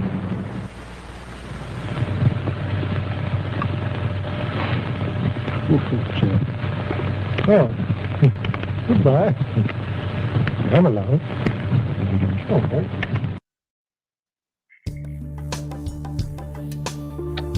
Man, I'd like to have a beer with that guy. Me too, man. Mario wrote this. Listen. This is good. Skunky, isn't it? Oh, mind warp. Ooh, fairies. I used a piece of it here so y'all could hear the jam on it. It's pretty good. So anyway, there you go. Thanks, Mario, for that. I'll put another full version, so you can hear a little bit more of that. So you got a little taste of it. But so this other that was incredible. So this thing, I'm trying to stop it, and it won't stop. Okay, there we go. So it's so exciting to see that. Cisco brings shit, doesn't she? I'm telling you. Stay right here, folks. You're in the right place. I mean, look at Halloween, how much shit we did for Halloween. I mean, 15 hours of nothing but Halloween grab bag. We had the Smurfs, Ted. We had the whole haunted series. We had ghosts from one end to the other. We went full tilt boogie on Halloween. Then we had some great Hmm. episodes between. We had the cabin live, and now I'm telling you, the thing is when I saw that, and there's three other interviews with him that are similar. He was given a few back then. That's kind of when he was on the other end of writing the Sherlock Holmes. He wrote much after that, Hmm. but was kind of trying to back away from it. Like he said, people acted like Sherlock Holmes was a real character. Offered to be his housekeeper, offered to marry Watson, offered to help him keep bees for the love of God. And then you hear how Arthur speak, and when he says, I know what I saw. I know what I've seen amongst other witnesses. I'm very careful not to be, part of a hallucination or making up things. Think how he speaks. It's a hell of a story, wasn't it, Ted? Uh, when you hear him speak of that, it's like I'm not talking about what I believe. I'm talking about what I know. And he's basically telling us there he has decided he's written what he wanted to write. Sherlock was what it was, and he wants to dedicate the rest of his life to letting people know that he has seen these things and other people have seen these things. And there is more, and love exists and is eternal, and he's saying all of that stuff. He's one of us. He's a gatekeeper. He's a light grounder. He is. I can see why Steve likes him so much. Yeah. And, Yeah. you get to see a little of the man, lover of animals. Obviously, a great little Yeah, you see at the very end, he's like, "Come along, little Fluffy," and then the dog. cat Yeah. follows him, The or the dogs dog, are or whatever. there together. He's He's very just like matter a of fact. jolly, like Yeah. nice looking guy. Wants to Just dedicate the rest of his life to letting people know this is real. So along the way, and I wanted to do this tonight because I had no idea how Steve would of course he'd agree with me on all of this, without a doubt, but and then he'd add his own you know thoughts and opinion to it as well. And I'm sorry we missed that tonight, but maybe we can bring it up again in the future because oh, he does know so much about it. Yeah, go ahead. can I bring up something interesting that I picked up on early on in that video? Sure, He was please. talking about who he based Sherlock Holmes off of, and he Wonderful. said Yes. that, and then he said he based it off a doctor that he met, right? Yes. So then I was thinking, oh, so House is actually it's reverse. Sherlock Holmes is based off House. Kind of. Well, I bet you the I don't. creator I of don't know. House saw that clip and was like, "That's our idea for House." I often wonder. Sometimes I see different things, and I almost know that they got the idea from this earlier thing. Like a lot of Stephen Mhm. King, that happens with. I'm lighting some incense. What flavor is this? This is dragon's blood, I think. Yeah, I think so. So anyway, it's great incense. It's that good stuff. You know what I mean? I forget the name of it, but everybody gets it. It comes in the little jars in the shop. You go in and you pick up the sticks and put them in the bag. It's that. I love that stuff. I bet you if we took a time machine and went back in time and got Sir Arthur Conan Doyle and brought him to today, he would be like on He all would these podcasts he'd be one of and he'd going be in to the chat. conventions. He'd be in a live Yeah, chat. We'd be chatting with him because yeah. this is the deal.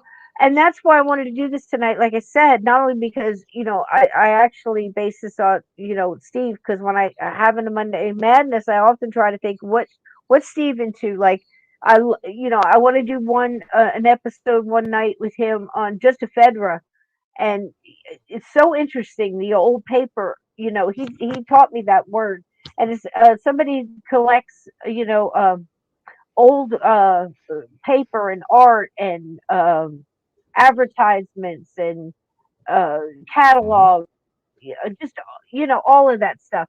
And you notice that with Steve, during Halloween he harkens back to the old retro treat bags and trick or treat bags and the artwork and stuff. It was very black and orange and very, the black cat and the pumpkin, and it came back. It's vintage Halloween or something. You see it in the stores now. It's like the old pumpkin with the accordion legs out of tissue paper and all that stuff. That's because he Mm. really likes that stuff. And this is kind of similar to that, where it goes back like the Harry Price and the Peter Underwood and stuff like that. So that was the whole thing. It was inspired by even the stuff that he likes, but I started digging into Arthur Conan Doyle, and that was my question. That's why I aimed the show this way: was how could a man that wrote Sherlock Holmes be fooled by these two little girls? And it's bigger than that. Do you see what I'm saying? I'm not making excuses for him or anything else. I'm saying, look, he's one of us. And how do I know I wasn't in the room when he was making the decision about this and didn't do something that we do and go, look, I think maybe that guy, that chair moving across that office, that's really not so much. And then, the drawers flying open, the papers flying, not so much. But then that mist that went across the thing, and for a brief second, you could almost see half of the silhouette of a man, walk up through and go to through the wall, and then you got a couple more believers in there go, oh, that looks pretty good, and then you got somebody else another group will say Photoshop or CGI, or again, it's continuous. It's just the times we're in has added more levels and layers, basically. That's 1928-ish, and he's sitting there saying the same things we're saying, the same things night after night of Bigfoot, possibility. I guarantee you, sitting at belly up to the bar with a cold pipe with that gentleman, he would say Bigfoot's a possibility. He wouldn't rule it out, and he's probably doing the same thing we are, and given the benefit of the doubt. Also, He this said, is pre-UFOs. If he had known about yeah. UFOs back then, he would have been all over that too. And he's caught in the same human net of all his predecessors that saw this before he was privy to it, including Eastman Kodak, for the love of God, said that it was real. They were either so vague about it that they left the possibility that it could be real, and he went with that, or they were all out, who am I to say it's not real, and he went with that. So he gave it the possibility because he for sure wasn't in the category Well, that I it felt like wasn't fake. I felt like their response was honest though, because they simply said that there's no evidence of tampering, and everything, like it looks like there's movement, So but we definitive. don't really That's have the any only thing. other information Right. to make any conclusion. So I They mean, left but it. it also They could be left it fake. open. Yeah. Yeah, but because you leave it open, Donnie, that's the thing. You still have both sides. Still have hope. So Yeah, you're supposed to leave both it open sides. though. I always leave it Exactly. open. Exactly. You Yeah. should leave it open. But the thing is once you leave it open, both sides still have hope. So you still have the argument. There's no Okay. definitive. Even in this is a perfect example. This story is an actual perfect example of they're saying it's a hoax. They're telling you it's a hoax. They're saying they did it. They're telling you how they did it, and people are arguing with them and telling them that it's real. That's how big this got, and it's still happening to this day. But before we move on, I wanted to make sure that I got my point across on Mr. Doyle. Like I said, he's one of us. So when you hear this story, I've seen a lot of podcasts, and again, it's not a diss to Well, them. can I ask you something actually? Go ahead.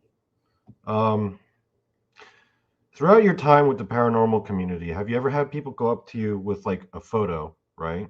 Like a photo they sent like in the woods, right, right, and then right. they send it to you, right? Or they show it to you, and they're like, you can see Dogman, right? And then you're like looking in the bushes like really hard. You could barely make out the design, and they're like, but it's right there, the face, All like, the and then you time, see like a all the little time, squiggle, and I'm just all the like, time. I don't, And you know I don't what you know. do, Don? You believe it because here's the thing: there's too many things for that. One, it could be all out fake, plain and simple. Who am I? I wasn't there. I've had people look at my stuff. I was the only person there. I know I didn't do anything to it. I know it wasn't film or you know, a wrist, you know, whatever you call the leather Let strap. me, It wasn't my finger. It wasn't smoke. It yeah. wasn't. I know, a time after time after time after time, and I hate it when people do it to me. But it's not my job to convince you. I'm at the point now where it's Mhm. like, look, this happened.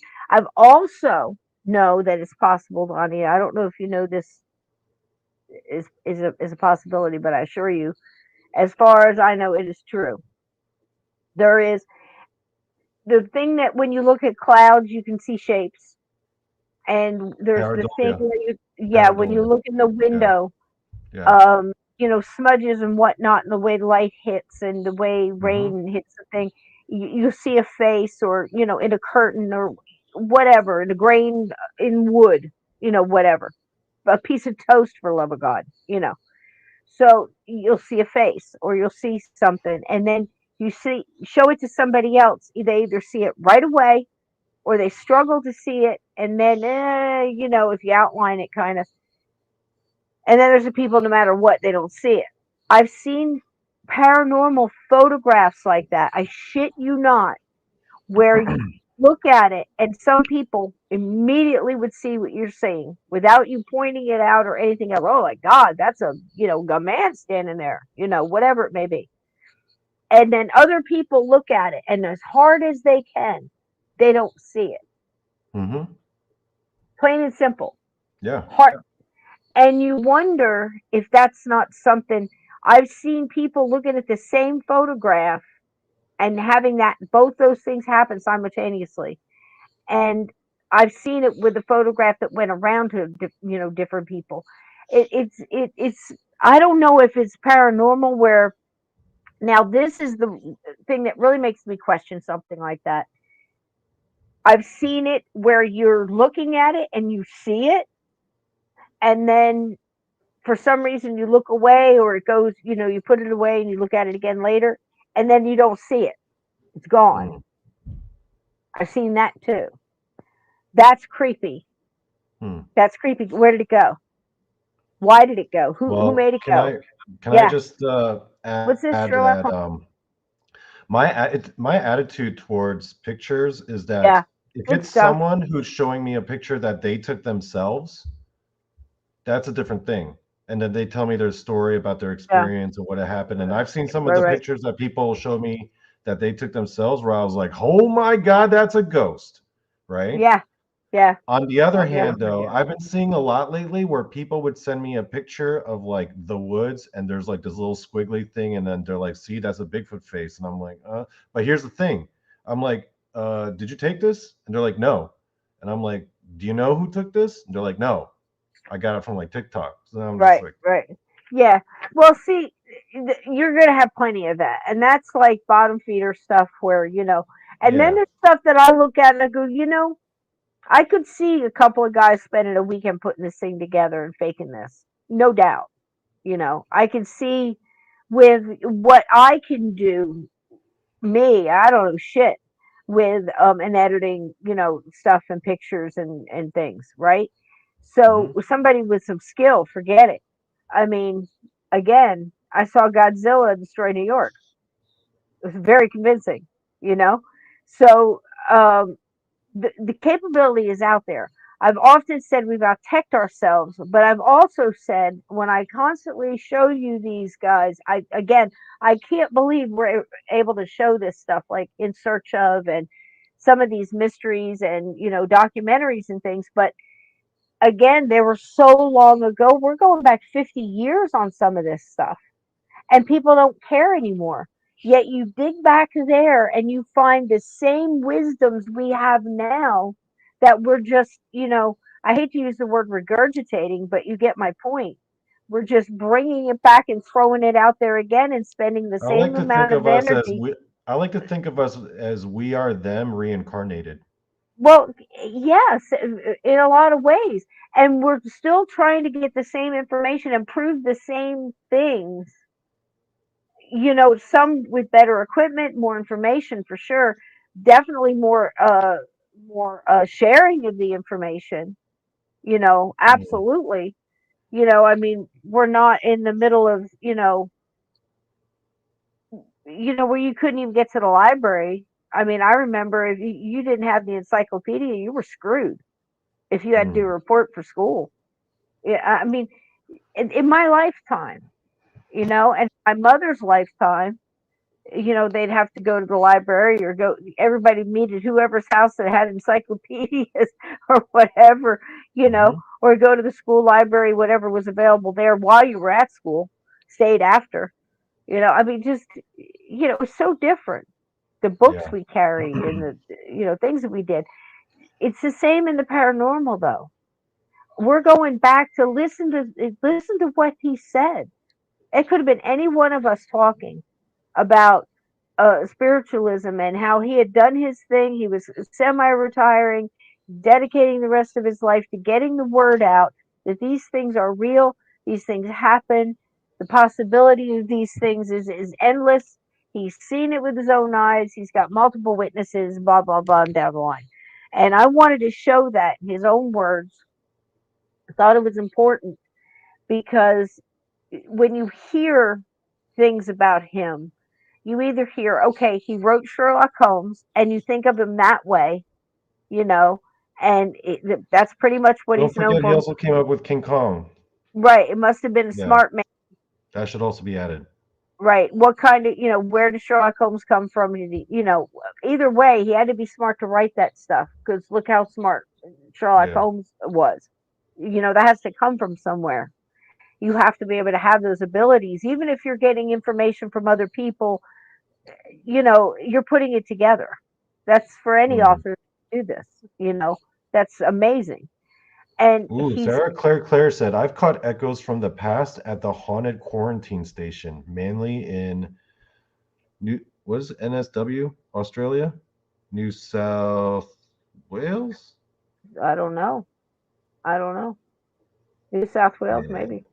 I don't All know. right, so I might have there's just butchered that. I'm there's Sir sorry, Arthur Sarah. Conan Doyle, and and the way he was. And I thought it was real important to reach back to 1928, 1926, whenever that was, and in his own words, get a little bit from him. We don't often get to hear his voice. We imagine the kind of man that could create such a character, and those wonderful mysteries, and then the Oh, I solving of was right. Yes. New Yes. South Wales. Sorry. Very Yeah. good, Donnie. You Mm. win.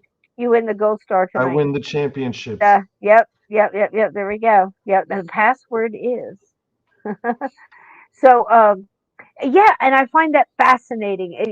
I'm constantly fascinated with the whole going back to in search of, or one of the Alan Landsberg series, or whatever it was, might have been, Chariots of the Gods or whatever. And we're still there 50 years later. The Bigfoot, that's what, you know back to sepia was with Bigfoot, because you've got 75 years of experience sitting at that picnic table saying the same things about Bigfoot we're saying right now, you know and arguing about whether or not to capture him. You have to capture him to prove that he exists. Thank God it was like two against one, I think. Two of them said, "Leave him alone." We have enough evidence. The other one's going, "I want one in a cage. Rah, before I die, I have to prove." And you can't blame the guy. I mean, he dedicated 30 years of his life. He's like, "Damn it, I'm going to get one now." It's like, he's Mm. like, no fucks left to give. Pardon my language, but, fuck it. So, anyway, I thought it was important, I thought he deserved, in his own words, here we are, God, almost 100 years later, Donnie, 1928. I mean, it's all close, 90 something. And here's this man and his dog, God bless them, both gone. And he put this down on film to let us know that he dedicated the rest of his life to get the word out that this stuff is real.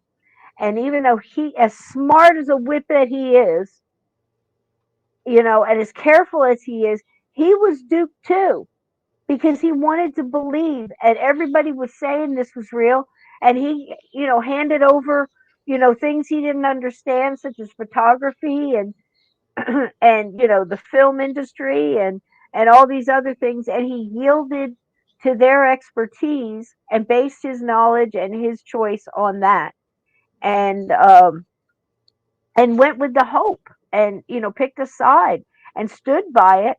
And when when it turned out to be a complete fake, you heard what he said. Whether I'm not going to make a decision one way or another, I'd like to see it reproduced. Go do it again if they're out there and get more pictures of them. And left it at that, and left the hope on the end of it, and basically left it up to you, to decide. He'd like more proof too. And so would we, almost 100 years later, in the same way, in the same manner. And again, on top of it all, are these women in their own voices, I'm going to play for you here, telling you they've told people why they didn't speak up at certain times, why they kept their mouths shut. Basically, it was for fun in the family. The next thing they know, they got reporters on their front lawn, asking them questions, and oh my God, what's going on? And it snowballed so big, so fast, and really was like a tidal wave. Like the other night, what was that? The first viral serial paranormal case. This is one of them. Might not be the one, but it's one of them. So let's listen to the old gals. What do you think, Donnie? And then we're out of here. All right. What we did, and I said, we with the long hat pin, we put it down the back like that, and stuck the tape at the back like that, and then gradually wormed that down. They were longer than that, though. They were about that then, 18 inches at least, and then wormed that down into the earth. And they said that the thing was that they could see that the fairies were moving when the photographs were taken, but that's because they did it in the breeze. I never even thought of it being a fraud. It was just Elsie and I having a bit of fun. And I can't understand it to this day why people were taken in. They wanted to be taken in. But people often say to me, don't you feel ashamed that you've made all these poor people look fools? They believed in you. But I don't, because they wanted to believe. Look at this photograph. That fairy's all out of drawing. That leg doesn't belong to that fairy. And somebody pointed it out in the newspaper. And one of our dear believers said, well, fairies aren't like humans. They haven't got bodies like we have, a skeleton, arms and legs. They sort of put it together with thought, and sometimes it doesn't come out right. We didn't have to tell a lie about it at all, because always somebody came out to justify it. It was very embarrassing because, two village kids and a brilliant man like Conan Doyle, well, we could only just keep quiet. We didn't have to tell a lie about it at all, because always somebody came out to justify it. It was very embarrassing because, two village kids and a brilliant man like Conan Doyle. How about that, man? Yep. In their own words, they're telling you that they would say, look, you can look at this. This leg doesn't match this fairy. And then one of the believers would come through and go, fairies aren't like us. They're trying to think their way into appearing into something that we would recognize, and they don't always quite get it right. And they would come up with a reason why, that's okay, and, everything else. It was just, the depths of people wanting to believe so much that they're willing to bend something into something that they're willing to accept. on both sides. You know, the other side's doing the same thing. They're tearing it apart and going, "Oh well, that person's just Oh, people hallucinating." today are doing the same thing. Yeah, it's the same, and obviously 100 years later, we've proved this over and over and over again, Donnie. In the Lincoln episodes, the series we did with Lincoln, we talked so much about human character and why does somebody turn on someone, and power corrupts, and absolute power corrupts absolutely. Abraham Lincoln. And the breakdown of characters, we talked about it in Cabin 22 with Jeb. Why was Jeb the way he was? His father's abuse and his childhood and the way he grew up, and why was Skeet the way he was, and and what was his breakdown, and how deep did it go, and him and old Buck, and the whole back and forth with the big rat, and just all the different people. We've done it through so many different stories. uh, John Wilkes Booth, the conspirators, Paine, Lewis Paine, for God's sake. I sat here and defended that young man, 22 years old. He was the one in his town. All the town folk, that's all they said about him. If you had an animal that was hurt or sick or a child, you brought it to that man and he would heal it and do his best, to do so, and stay with it all night long and nurse it. And that's how he escaped the POW camp. He was a male nurse.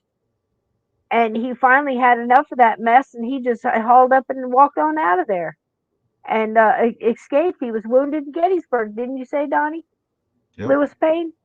Hmm. He was a soldier, showed up for work that day, showed up for work, ran out of the house after he hacked his way through Stewart's home, uh, took on just about everybody he encountered in that place. Ran out of there. I'm mad. Got let down by one of his team members there that panicked and took off with the horse. Got left in the middle of nowhere. Spent 3 days in this tree in the cemetery. The man showed up for work that day, you know, and I think he got done wrong. I do. And I can understand how he became that way too. Saw his brother killed in action. I don't know if it was Chickamauga or similar. I can't remember where his brother was wounded. Did you know, Donnie? I Off the top, don't.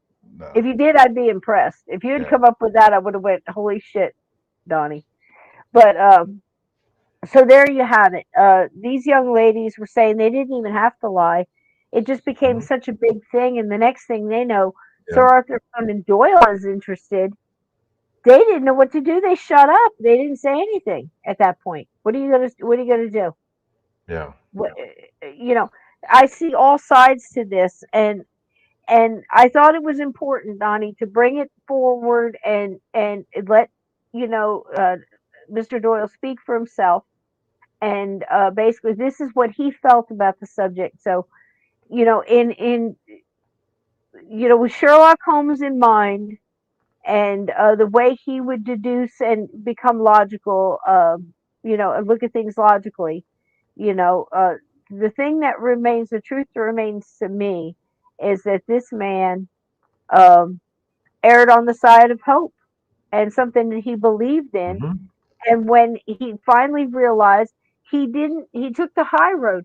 He didn't, those young whippersnappers, that, they need to be, taught a lesson, and, Those little humbugs. Yeah. whatever. They lied to me and they done a disgrace upon the world of spiritualism, and, be for shame on them, and none of that.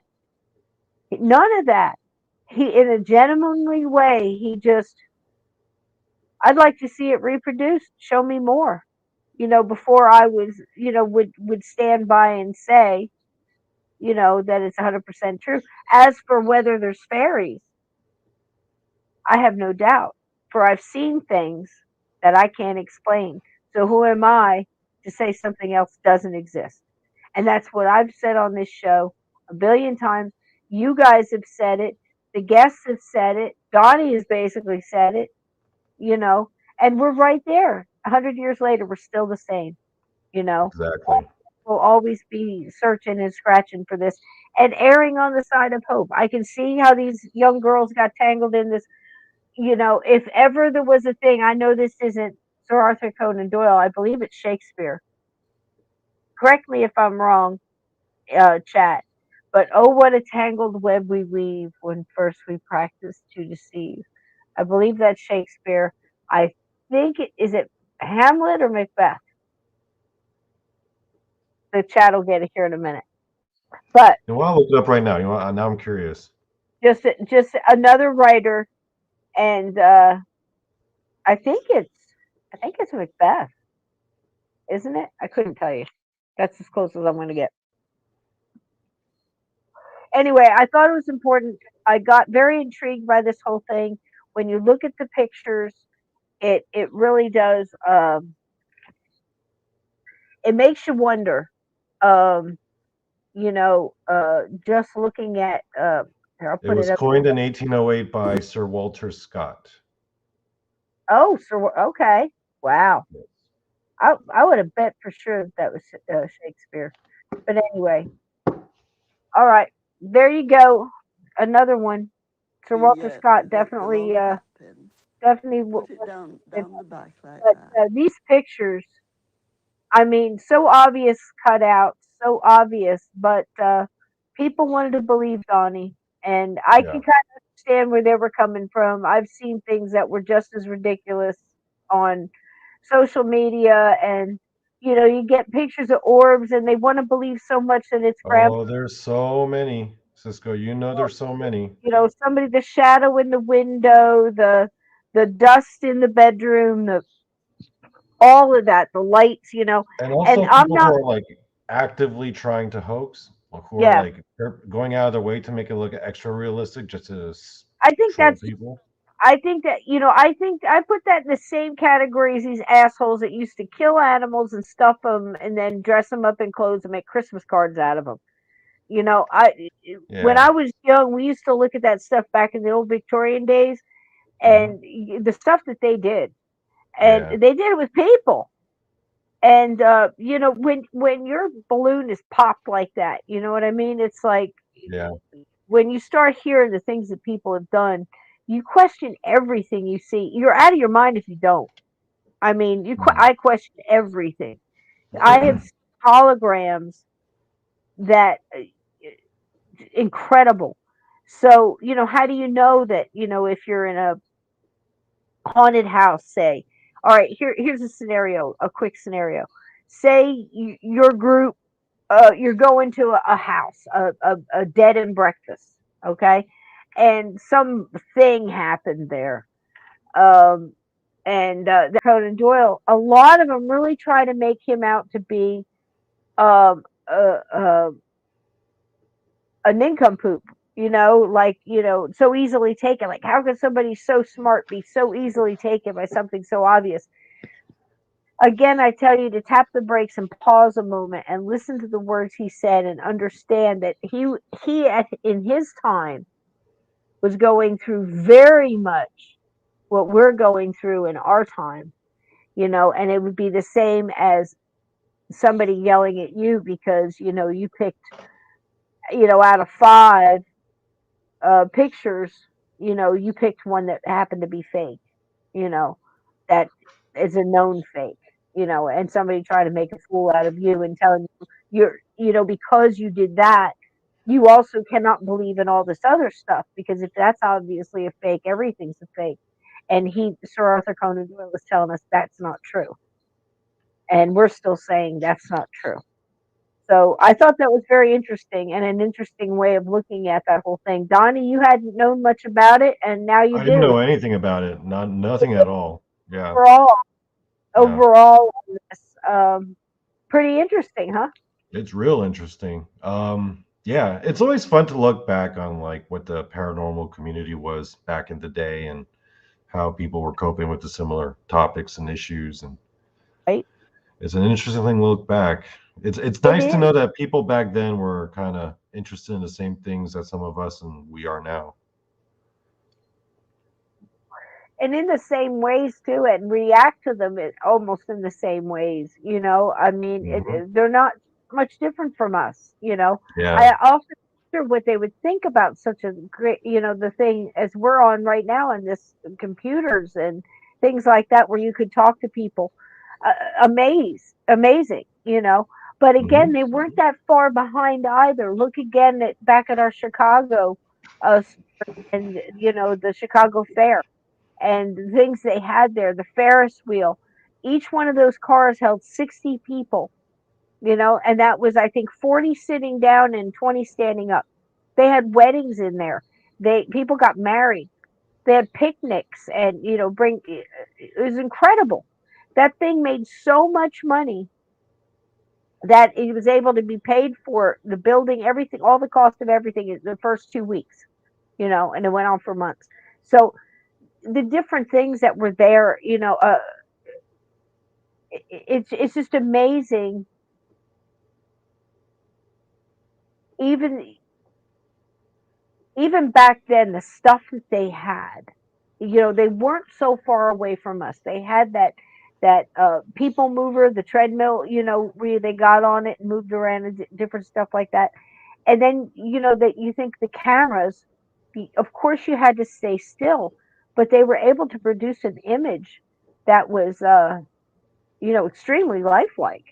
You know, the whole Civil War was taken with cameras like this, you know, and not much different from us. Yeah, we've got like infrared and all this other stuff, but and all these little machines that can pick up waves and frequencies and things that they didn't have, but we're not much different 100 years later. We're still the same questions. We're still taking the same mudslinging and everything for believing in it, you know, and so did he. But I think he also showed us how to stand in all that, how to keep that light grounded, and how to keep that dignity that he had.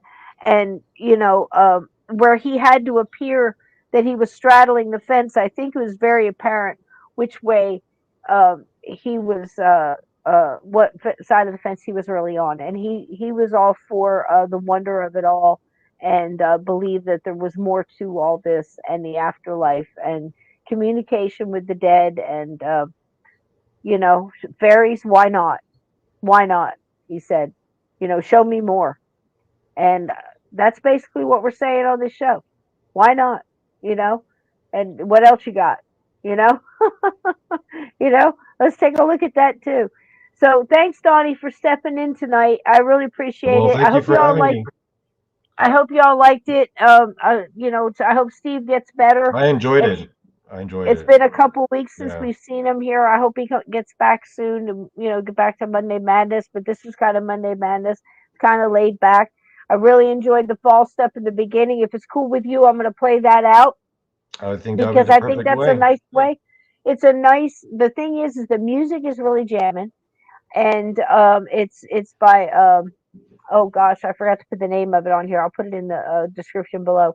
But I think it's Time Tracks or something like that, and somebody else. It's really good music, and I love the fall. So if you're not getting to experience, if your fall doesn't look like this, Lindsay, I know your fall is a little whiter than this. God bless you. Maybe do a snowman. You know, if the world gives you snow, give them snowmen or something like that. You know, at least snowballs. You know, at least give them that. So if you're not having the fall, if you can't do leaf peeping, if you know outside your window you're not seeing reds and oranges and the animals in nature kind of getting ready for the fall and stuff like that. Here's just a reminder for you guys. Hope you all like it. Donnie, again, thanks for jumping in here, baby. Oh, thank you for inviting me. And I It's love. always an honor when you do. I'm always like, Oh, man, that's so she sweet. wants me back on. Oh, Yeah, I do. Yeah, I do. Here's one more shot of the babies right before the show oh. with the brothers, man. The Do they boys. always sleep like that? It's not always, but often. Oh. Not always, but often. Yeah, they're What's really, their real most close. common? Are they usually like butt to Really butt or close. something when they sleep? No, they're just really close. I mean, they grew up Hmm. in a cage together. But again, they're not. Um, uh, you know, my favorite thing is, like I said, when they walk down the hall and they meet each other, they lean into each other. They give that, you know, kind of Simba rub. You know what I Yeah. mean? and it's very Lion King-ish. It's very it's different because most cats will move away, and you can see this like Yeah, a if it's like dominant, two cats living together, a but they're not dominant, actually yeah. siblings, they were like adopted at separate times. Like their personalities, they're just like, ew, Yeah, that guy, yeah, ew, and they, like you I know? said, they show that dominance. You'll see Yeah, one, that pecking order thing comes through where yeah, you'll see one move and let the other one through, or whatever, or they both bump into, or they jump on each other, start biting each other, or something. They yeah. do plenty of that. They do that thing that's so funny, like when two kittens are really having at it, and you're hearing that screaming like, "Ah!" and it's getting a little bit too much, and you pull them apart if you can get them apart. It's like trying to pull magnets apart, right? So when you finally you try you try to get them, and they're just so into it. They're so strong, and you pull them apart, and you finally get them apart and go, okay, now quit chewing on your brother. And you've got them both like this, and then they're close enough, and you're like, okay, and they're breathing like this. You're like, okay, now be nice. And then as soon as they get close enough, it's like two magnets, and then bam, and they're right back. It's just like you get them close enough, they're right back at it again. It's Hmm. so funny. But the thing they do in the hallway, that's pretty cool. They rub on each other. I've not seen that often in Mhm.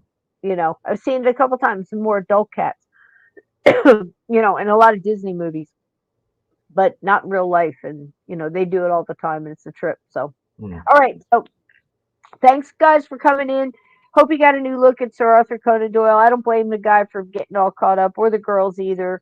A lot of people make it a big deal, and make fun of the people for riding the fence on it. Mhm. But again, I can understand why a lot of people did. And again, we're doing the same thing today. So there you go, Donnie. Right? Exactly. All Well, right, yeah, guys. it was fun tonight. Thank you. And Everybody, yeah, so much yeah, fun. Good night, everybody. Sarah, good thanks night, for everyone. joining us again tonight, and all our new people. All we ask here is if you give a thumbs up on your way out, that would be great. If you can share it in your social media, that's even, that's great too. Share it on YouTube, whatever. Bring friends in if you think they'll like it. We're kind of goofy, but we're a nice family, and we do shows all the time different. This wasn't one of our deep research shows, but we have fun with it. We like to take different angles, look at it, kind of different vantage points, Mhm. and then discuss it and see what y'all think, because sometimes you leave here thinking differently than you come in, and we get surprised too. Donnie will bring information I didn't know. We'll pass it back and forth and change our minds right here real time. It's I'm sorry I happening. couldn't bring much new information this time. No, this was good. I I'm only glad had you like I care only had about it. like a couple hours notice.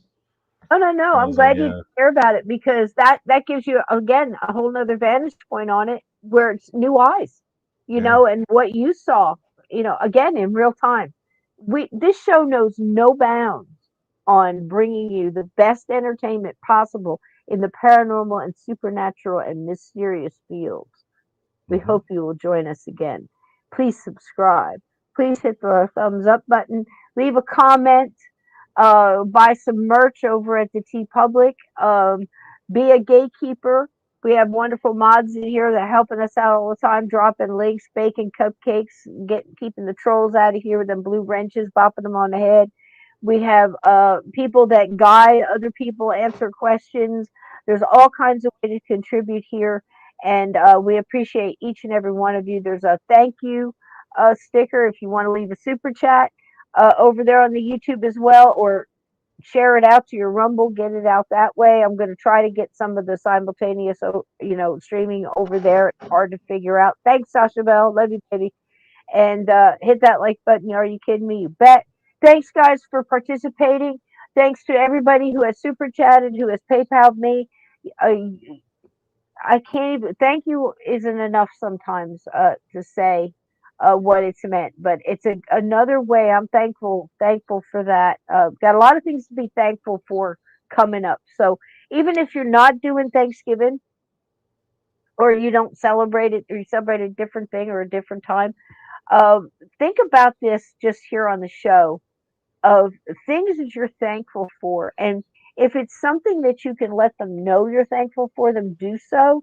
But if there's another way that you could just honor that thing, like if you're thankful for the birds, put some extra fruit or, food out there for them, or think of little things that you can do like that. Again, I want you to consider that if you know somebody that could benefit from the love of a senior pet, a pet that's a couple of years old, got displaced, go to the pound, see what they have. They're very helpful, and it's very inexpensive. Most of the time, you just need, okay from your landlord, or if you're the landlord, that it's okay for you to have the pet, and see if you can help that person get that kind of love for this winter.